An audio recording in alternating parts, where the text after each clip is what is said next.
Years ago, at the beginning of my mandatory civil service, I had to get a routine medical check.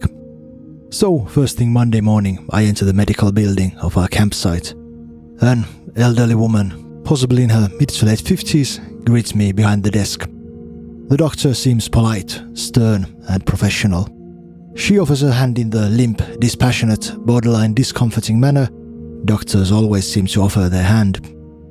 We talk a little about general niceties, about the details of my upcoming service, and some of her well-founded concerns about my routines considering diet, exercise, mental health, substance intake, sleep quality, which were all abysmal at best. And then, seemingly out of nowhere, she ceases to write, to ask questions.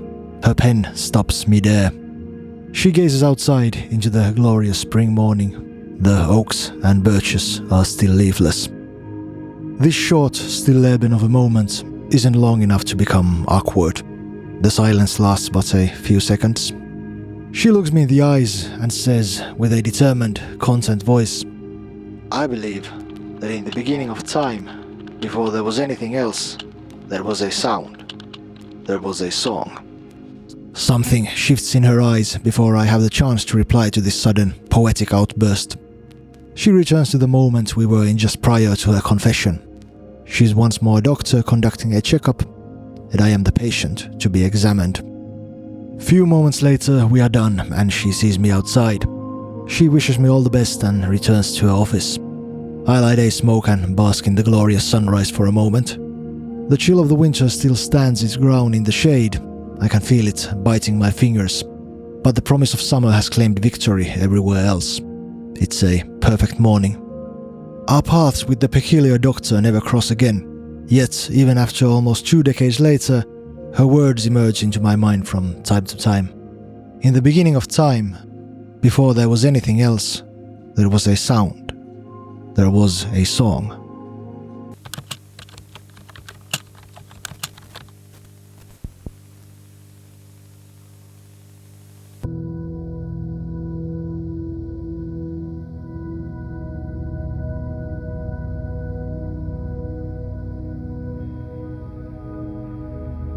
What does space sound like?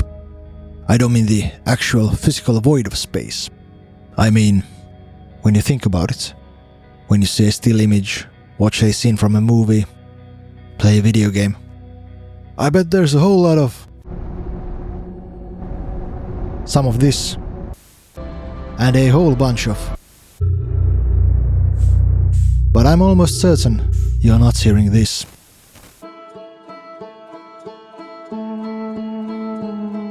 For a sci-fi game, Outer Wild soundtrack is peculiarly, pardon the obvious pun, down to earth. Banjos, steel string guitars, harmonicas, whistling. Sure, it has the and of course the. But regardless, there's a homebrew quality to it that matches the game's aesthetic eerily perfect. Warm summer days, abandoned railway tracks, the humble streams and deer trails that course through the forests, those which you knew like the back of your hands. That cave where you fell and hurt your leg. These are some of the images the soundtrack conjures upon first listen. This is not music written for interplanetary space travel, for exploring the hidden parts of a dead cosmos. These are the songs you used to whistle as you made your way through the forests and scaled the rocky shorelines of your childhood. You used to know all these songs. Somewhere along your path you just lost them. This soundtrack feels like a relic from times long gone. Everything warbles, pulsates, detunes, choruses, reminiscent of old cassette discs, vinyl records, tape machines, VHS tapes. Everything hisses, breathes, morphs. The world of Outer Wilds isn't your standard space. It's something else entirely. And despite everything said just earlier, not only does Andrew Farlow's music belong to this world, it is the cornerstone upon which this adventure is built, the vessel upon which the soul of this universe lays. The music feels just as an irremovable feature of this world as gravity, light, as the particles that make up everything and all the things between those everythings. The music rings through the gargantuan caverns, the void of space. It echoes across the galaxy, defies the laws of time and space. The order of things Outer Wilds otherwise is so meek to follow. This music belongs to this world. Not even the vacuum of space can defer it from its path.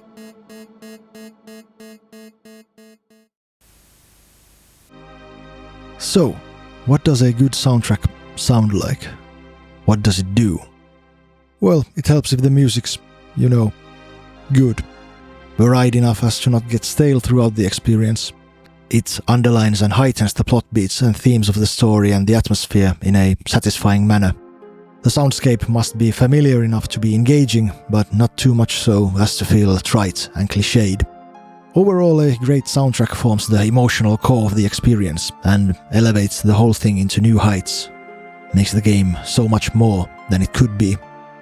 In regards to these core attributes, there are a ton of near-perfect soundtracks out there. But there is one attribute missing from the earlier list, one that all my favorite soundtracks seem to share, and that is friction. Exceptional soundtracks do something that goes a little against the grain of the player's expectations. This tonal friction is often where the heart of the game's atmosphere lies, and this friction often transforms the experience into something different altogether.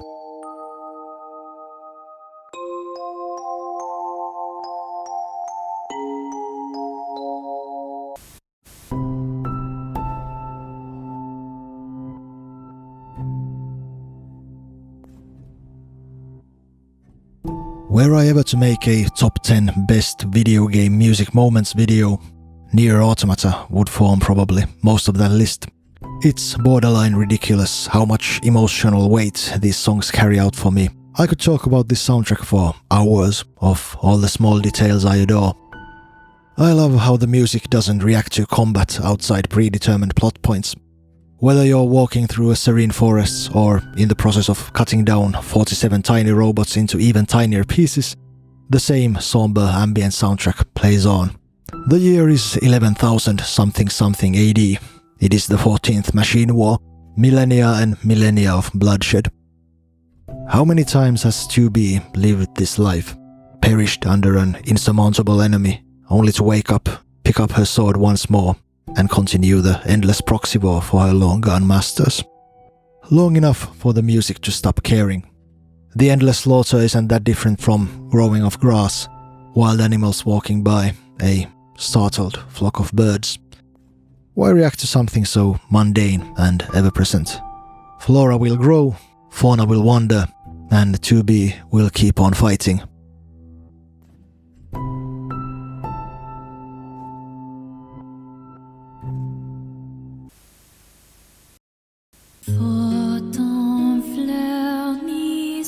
I love how almost every song on this soundtrack uses vocals as a prominent element. Androids may wage this war for the glory of mankind, but the humans are gone. The masters have exited the picture long ago. Nothing of us remains but some worn-down buildings and abandoned highways, concrete skeletons, scribbles of asphalt. Mankind is not here anymore. Our journey is accompanied, narrated by the one and only sound that will never grace this world again.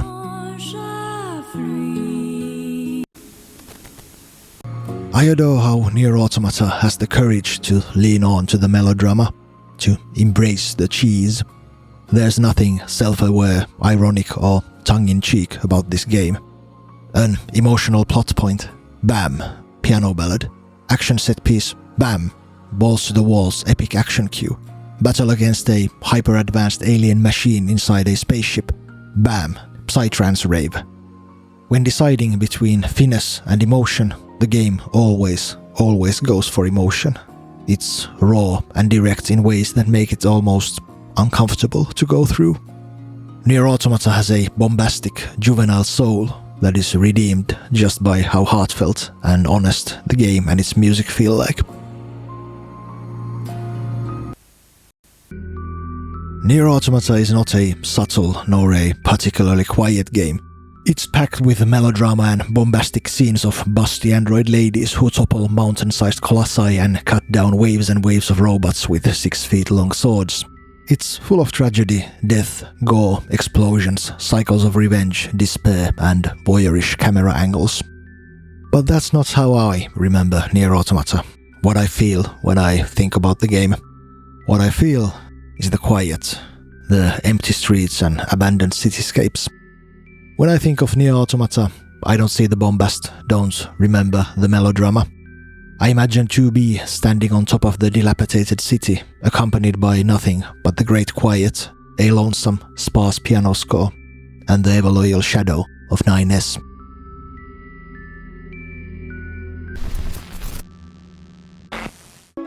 Outer Wilds' structure is weird. While the game takes probably somewhere around 10 to 15 hours to beat, you actually can, and in the end must, beat the game in less than 22 minutes. Because after the 22 minutes have passed, the sun will implode and the supernova will engulf the whole solar system. The dying sun will devour everything on its path.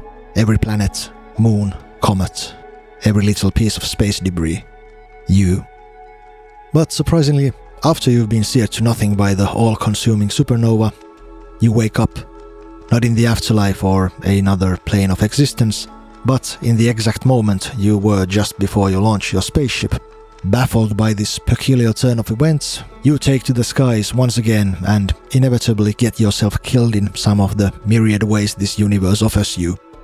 You wake up again. Every death, regardless of its brutality or stupidity, takes you back to this exact moment. And I mean the exact moment. Nothing has changed. This is important. Nothing ever changes. The whole crux of Outer Wild is to explore this strange solar system within this small time loop. To endlessly die and be reborn. To learn more each time until you've uncovered all its mysteries. You explore planets, talk to other travelers, transcribe mysterious markings left by ancient alien races. You walk through cities buried under time and space dust, unearth secret forges, dilapidated facilities. You follow clues, hints, and your wits, but most important, your own curiosity. You're free to wander this world as you see fit. No one holds your hand through this adventure. There is no right or wrong order to explore this solar system.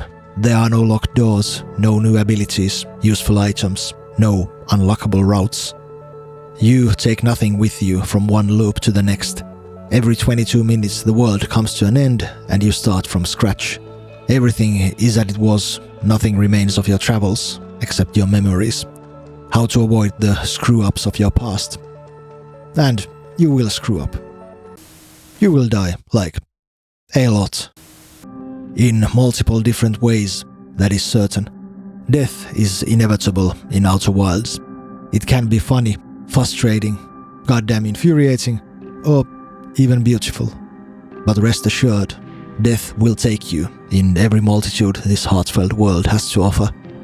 You get crushed under waves of sand, suffocate under the ocean, bash yourself against a mountain, die by contact with deadly ghost matter, ram your ship against a cosmic space tree in high speed, be eaten by a goddamn anglerfish, a giant beast fashioned entirely of nightmare fuel.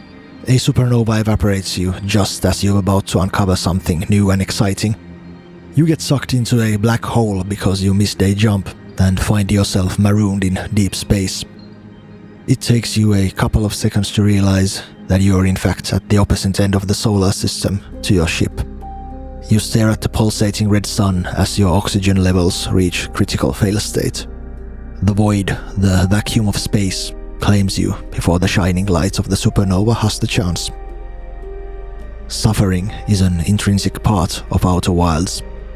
This is a beautiful, heartfelt, and whimsical game, and because of that, it comes as such a shock to realize the key to conquering the Outer Wilds is to embrace death, to accept the finite nature of things, the limited nature of you. It's Zen and the art of suffocating in the gargantuan void of space. It's easy to just say, chill, patience bro, just surf the unending wave of death and suffering. I had very much trouble with this notion.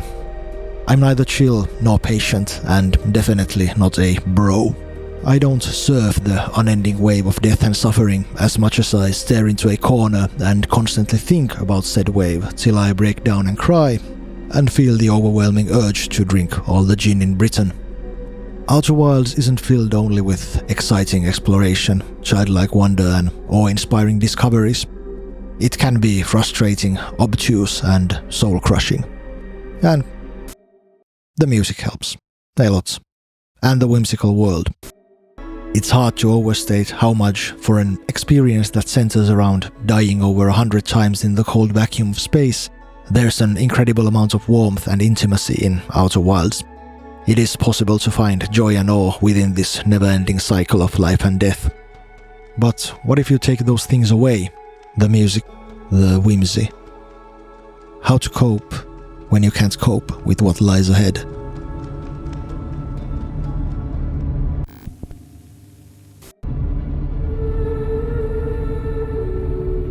Amnesia, a machine for pigs, is an ugly game through and through.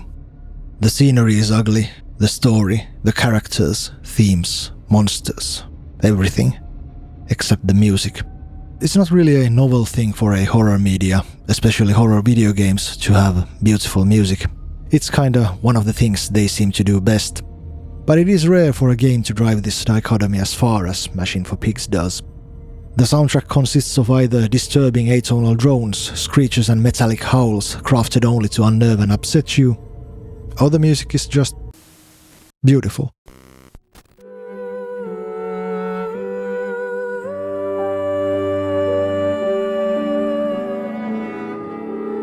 Counterpoint, familiar yet effective harmony, simple yet intriguing melodies, balanced instrumentation.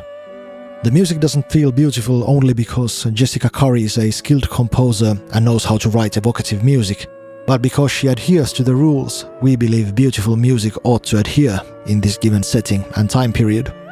This is what beautiful music should sound like in Victorian London, goes our brain. It doesn't matter whether or not the music is historically faithful. It speaks in a language we are familiar with.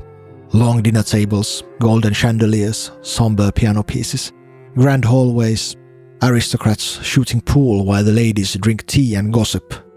We recognize this trope in an instant. Thus, when we later encounter the deformed pigmen who want to maim us and use our body for spare parts, the contrast is complete. Our treks through the sludge and gore-fested tunnels transform not only what is, but what was. We meet workers of the strange factory, more beasts than men. The diary entries depict what happened in these cellars, what became of them and their women and children. The quote-unquote beautiful music becomes something more than just a contrasting shade in the storyteller's toolkit. It becomes something macabre, an uncanny veneer painted with haste over all things putrid that reside in the cellar.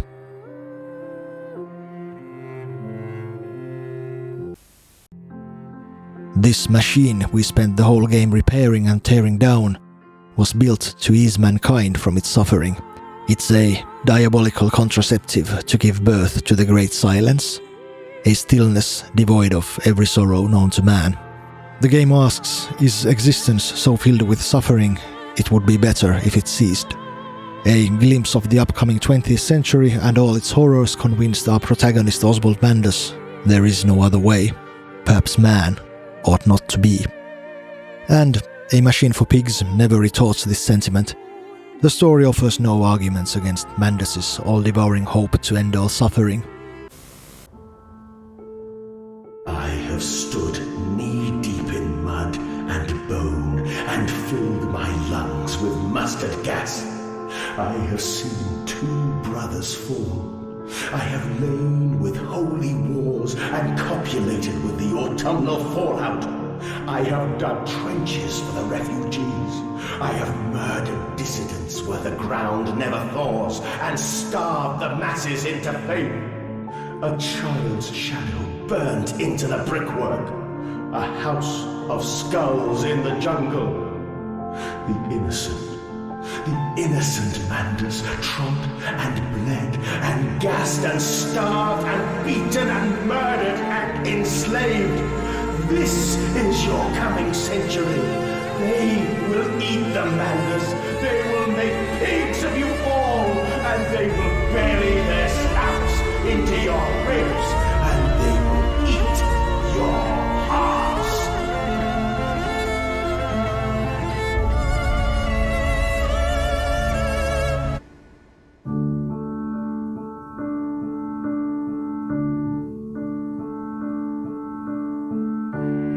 And all this is true.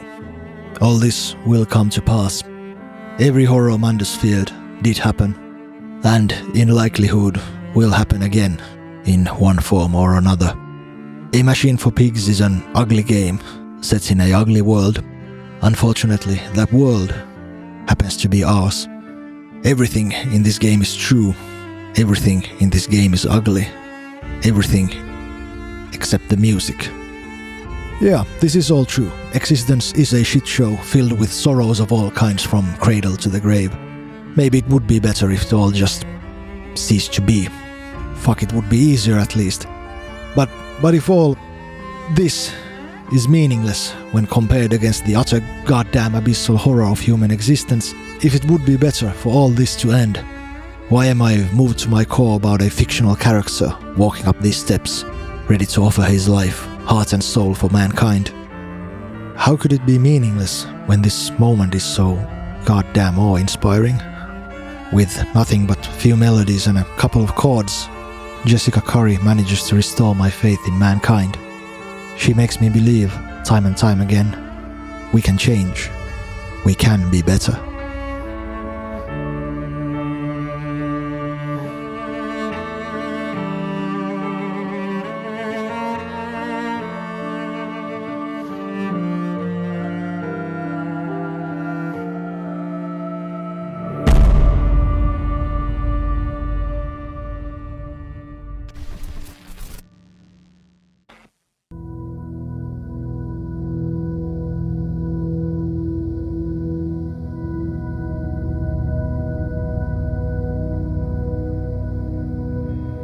Sometimes Outer Wild soundtrack feels as if curated just for me.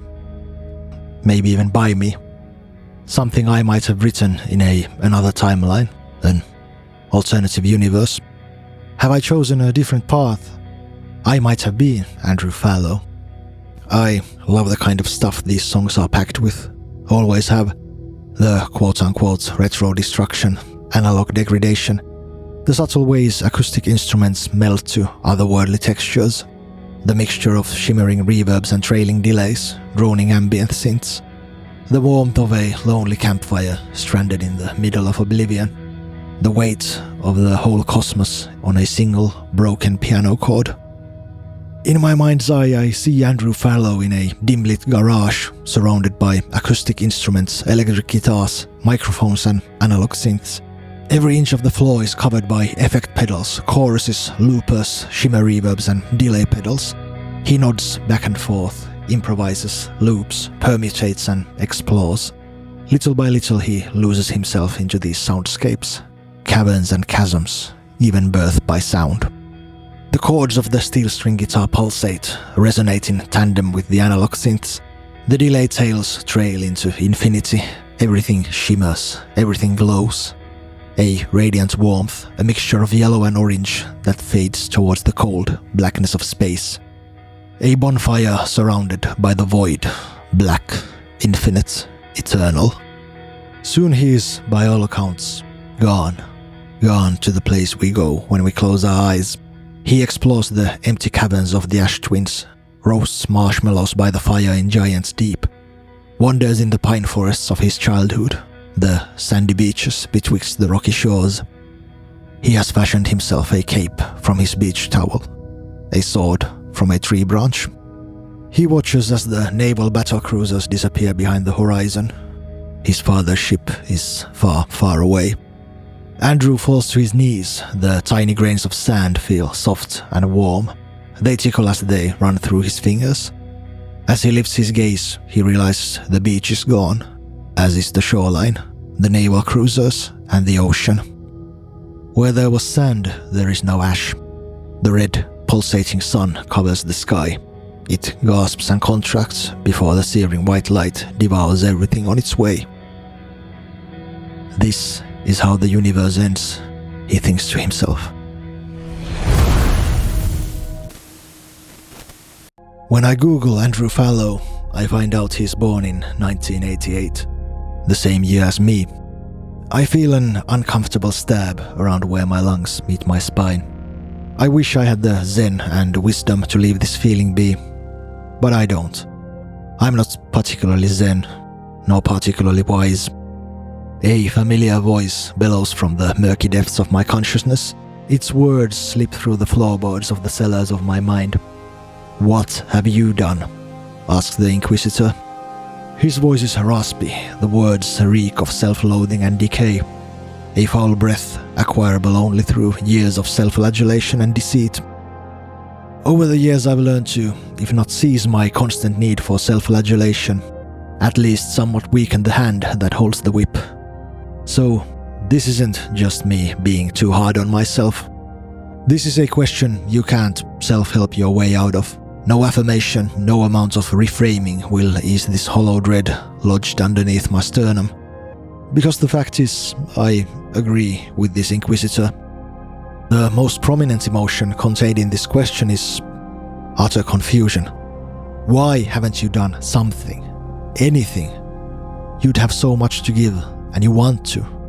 What is it you're afraid of? Why won't you create?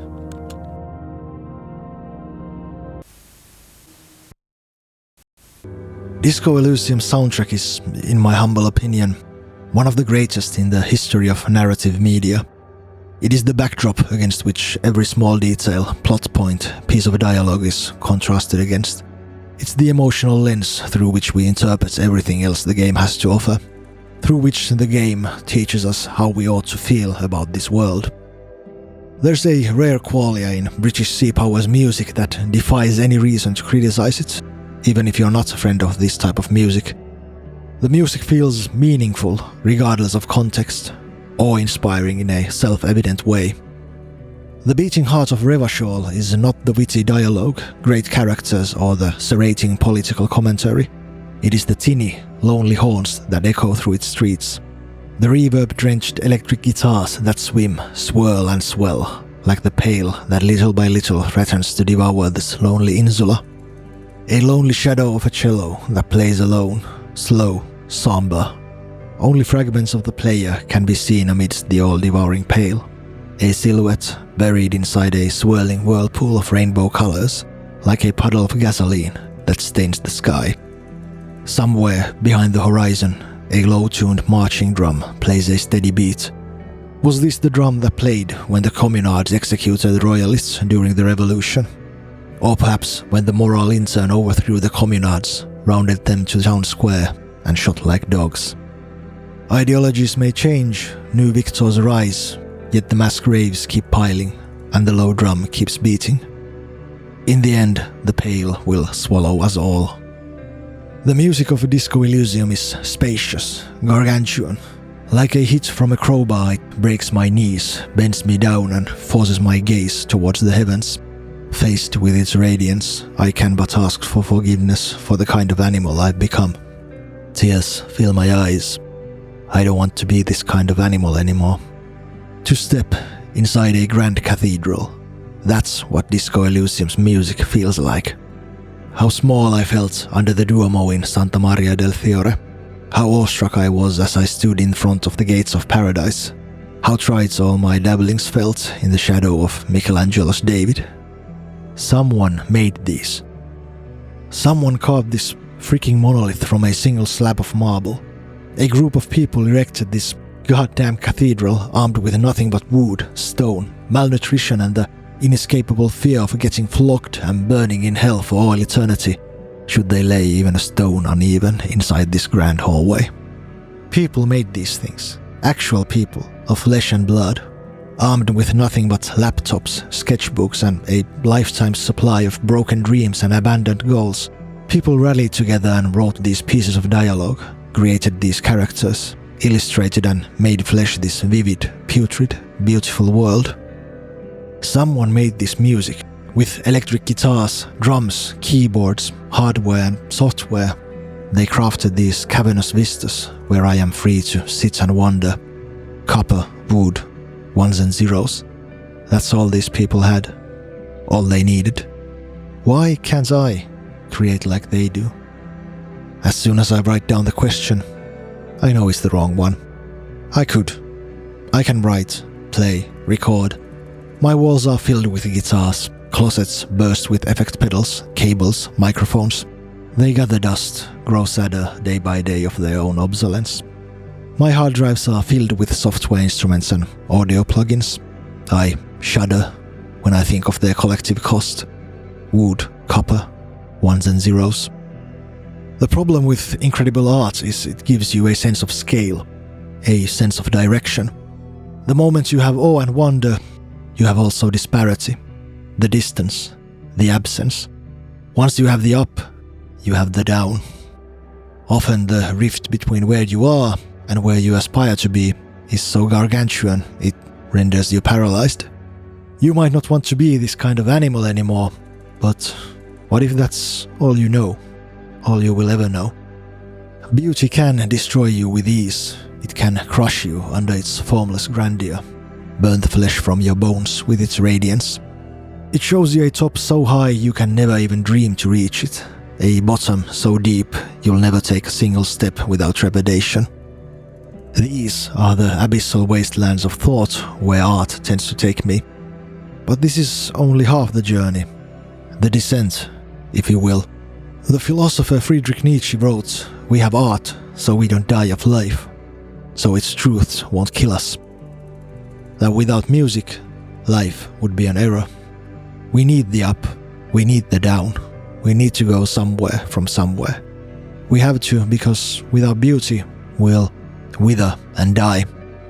And so, in the end, British sea power doesn't leave me stranded into these wastelands of my own inadequacies. Nor does Zaum, Michelangelo, nor the hundreds of masons, carpenters and artists who erected Santa Maria del Fiore. People made these. People like you and me. With wood and stone, tools, copper, instruments and gadgets, pen and paper, ones and zeros. With so little, people molded these awe-inspiring pieces of art. That's the type of animals we can be, should we choose so.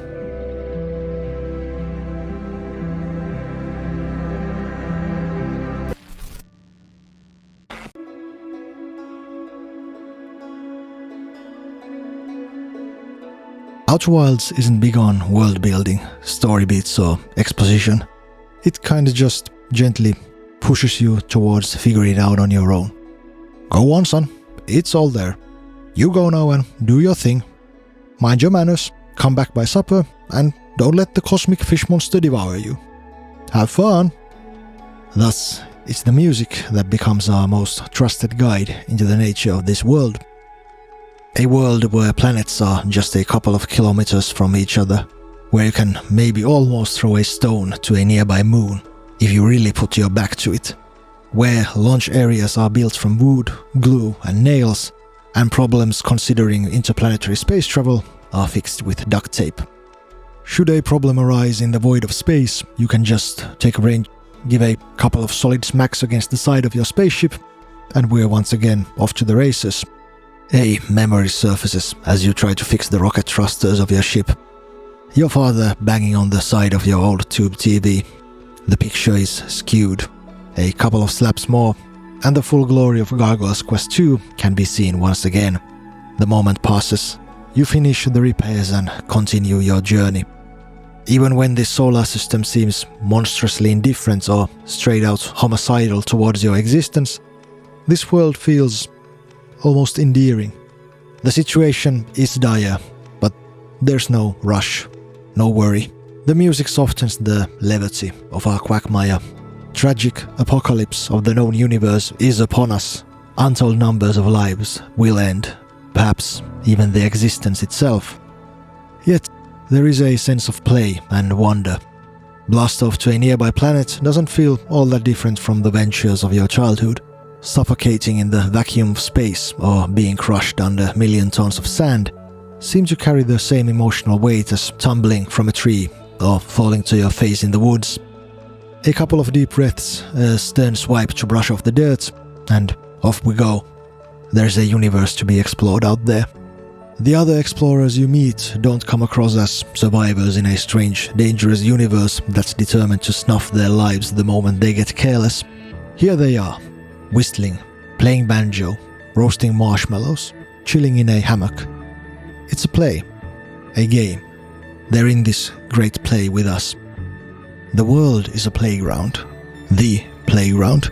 We take a couple of laps running around in space, and then it's back to the campfire, where the music chimes, stories flow, and marshmallows are aplenty.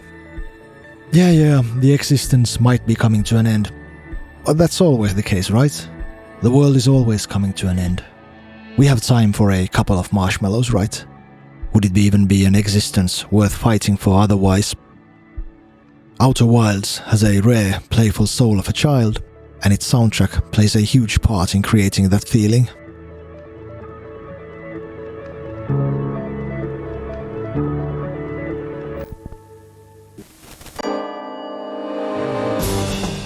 It took me somewhere around 16 seconds to fall in love with Metal Gear Solid.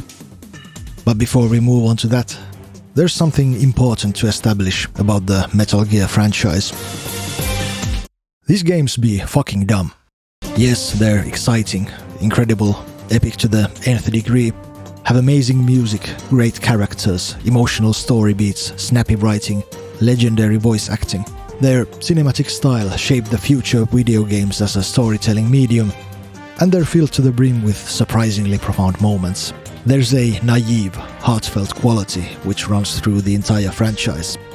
But in addition to all that, these games are also dumber than a sack of bricks. There's so much convoluted lore, nanomachines, cheesy characters, over-the-top anime bad guys, jarring deus ex machinas, escalating moments of jumping the shark, more nanomachines. These games are almost effortless to dismiss as cheesy melodrama they more often than not resemble. I get why people don't get them. None of that has ever mattered to me, thanks to the initial 16 seconds I had with MGS on my first playthrough.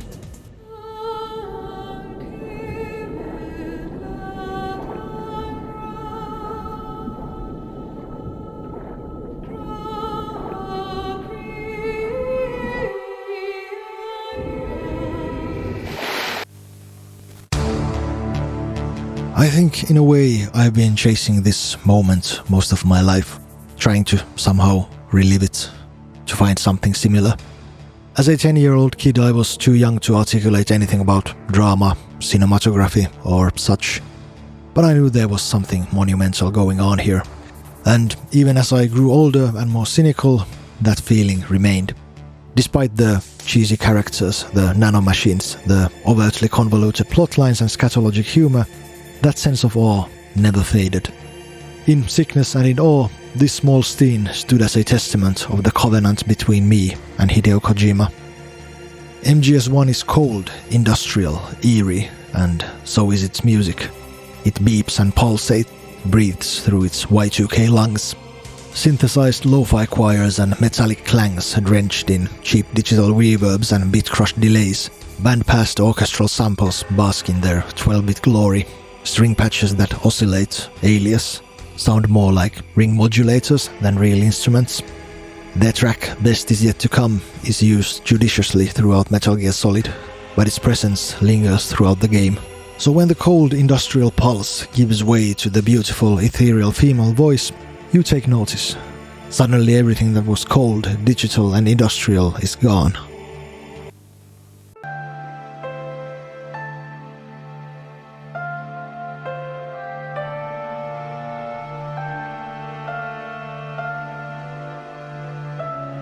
The game waits its entire runtime before presenting the best is yet to come for us in its whole glory. By this point we've untangled deep political conspiracies, prevented a nuclear Armageddon, lost loved ones, been betrayed multiple times by friends and enemies alike, drenched ourselves in death and loss. We've taken down a tank, a Hind D, we've brawled shirtless on top of a giant mech with our clone brother. We've had 2 sniper duels, rappelled a tower, fought a psychic mass murderer, befriended some good doggos, ran 17,000 steps of stairs. We've been tortured, we've escaped a prison, we've operated a machine gun on top of a high-speed jeep, survived a car crash. We've been through a lot. And through all these pains and tribulations, we've redeemed new meaning to life, a renewed will to live. And as we drive into the rising sun of northern Alaska, the screen fades to black. And finally, it happens.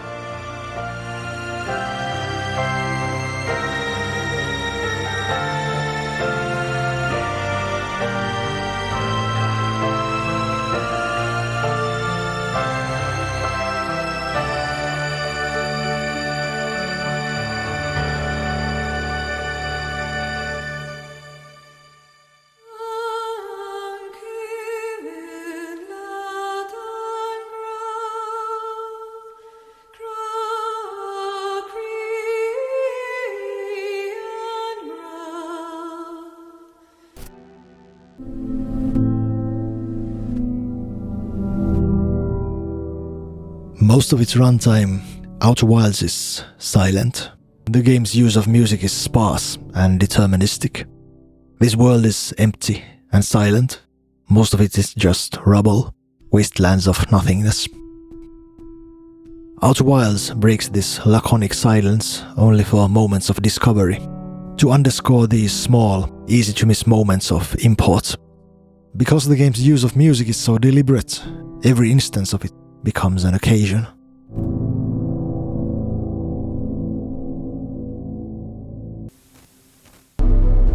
Much later on my journey, I find myself in a mind-bending structure unlike anything I've come across prior.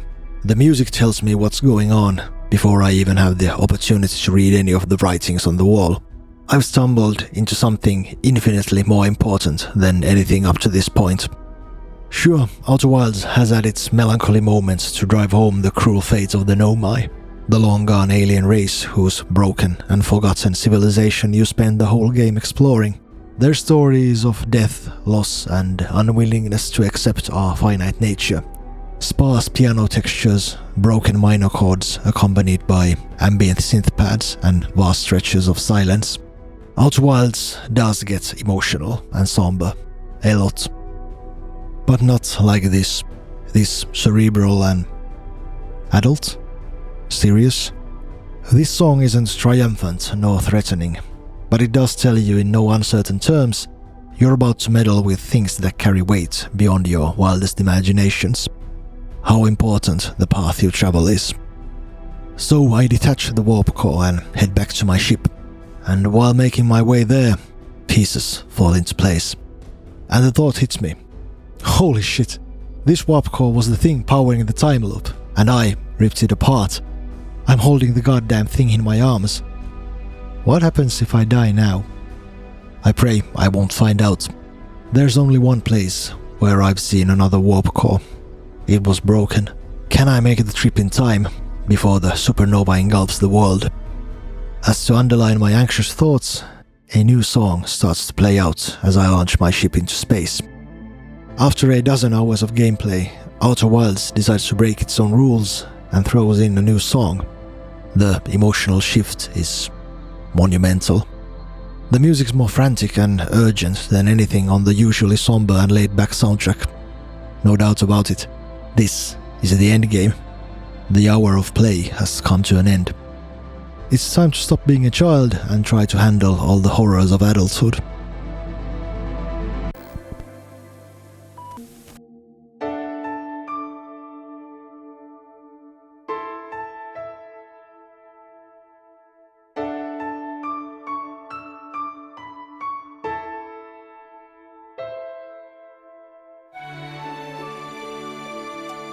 The death of Ares has become such a meme that even writing about it is a trite, cliched meme in and on itself. But hey, my video, my childhood, I was there. We're doing this anyway.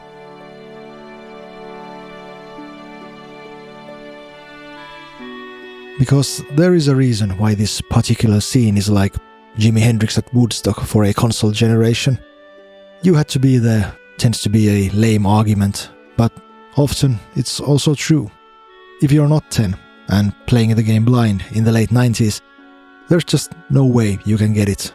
No amount of video essays or let's plays will help you grasp just what a sledgehammer of a moment this scene was, because it is a masterpiece of a scene built with finesse and grace through writing, music and the game mechanics. It forms a pedestal upon which the whole rest of the game's story lays. Now, it isn't much of a hot take to say Nobuo Uematsu's works are one of the finest in video games, and Aerith's theme is one of his finest work. This song was even played at my wedding. It's an incredible piece of music, and the folks at Squaresoft knew this, and they weren't gonna let anything get in between you and this haunting track. Not even a boss fight against an autonomous piece of giant, mutated, murderous space alien. The boss battle begins, but the somber music just goes on.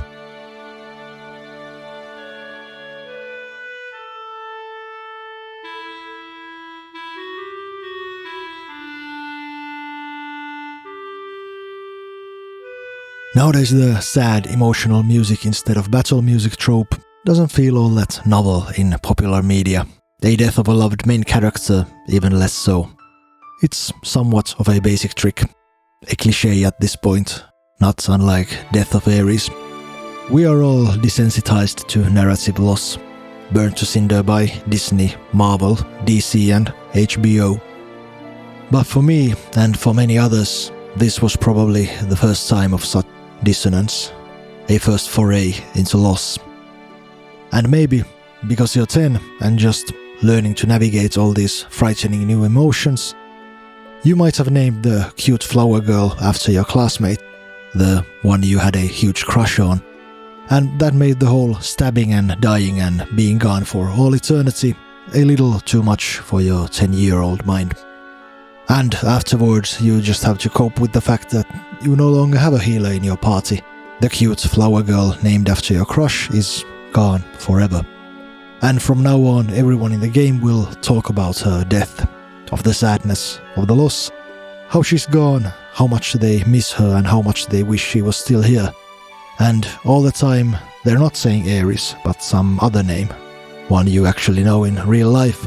And it's all quite a lot. And so you'll just learn to deal with all that and set aside all the secret dreams and wishes that will never be. You learn to live without a healer, with that gaping hole in your party, in your life. And little by little learn to accept that the gaping hole might never go away entirely.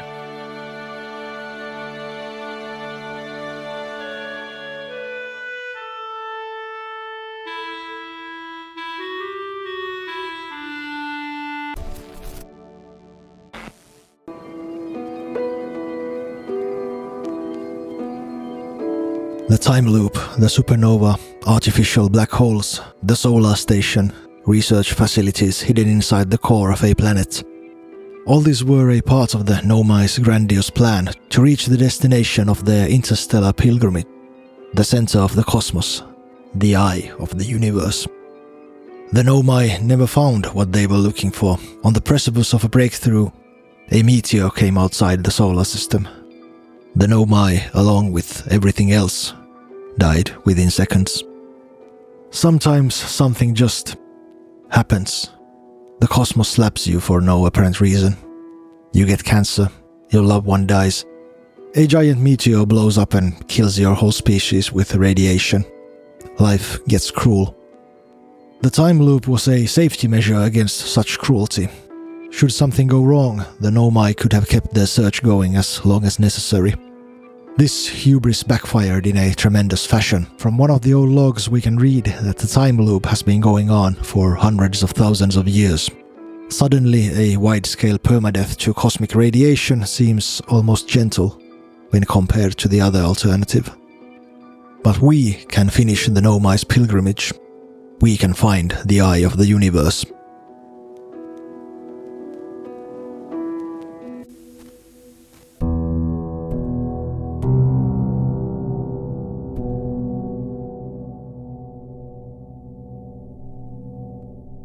Reaching the center of the cosmos transports us to a place best described the ends of all times.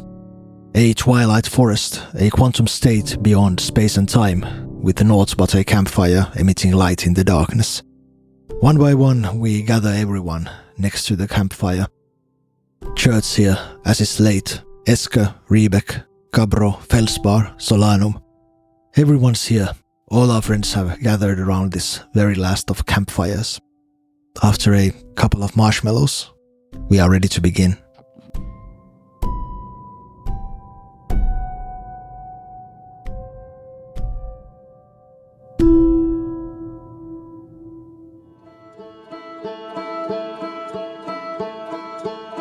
One by one, everyone joins in, and a somber, beautiful song fills the night sky. The philosopher Friedrich Nietzsche once wrote, "We have art, so we don't die of life, so its truths won't kill us." Here, at the end of everything, I find it difficult to come up with words that ring more true. The fire always fades. One day, everything must come to an end. Of course, our journey ends in a song, our adventure, our time on this beautiful world. How could it be any other way? Without music, life would be an error. And so, a soaring flash of white light as the old universe burns away, followed by a roaring rumble as the new world is born.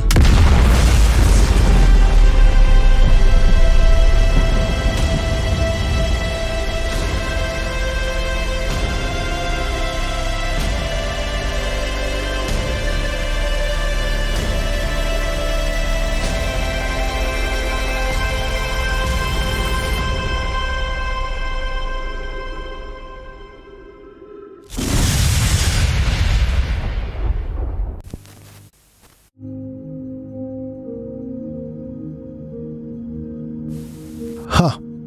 I guess she was right, the strange doctor lady from that perfect spring day. At the beginning of time, before there was anything else, there was a sound. There was a song. And it was beautiful. Thanks for watching.